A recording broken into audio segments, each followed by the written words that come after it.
In this video, you'll find out how to clean the milk nozzle and milk foamer of your WMF1100s manually. The milk nozzle and milk foamer must be cleaned once a week. Switch the machine off. Pull out the cover of the coffee spout and remove the milk foamer, including the milk nozzle. Separate the milk nozzle from the milk foamer and open the milk foamer at the point provided.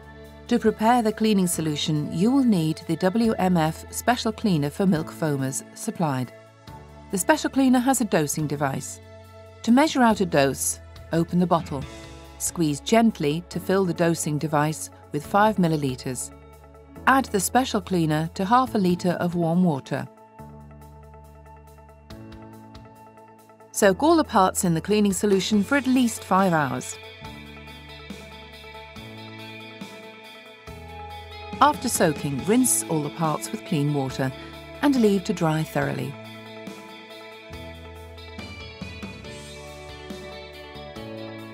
Reattach the milk foamer to the milk nozzle. Next, place the milk foamer back in the machine and reattach the cover with a coffee spout to the machine.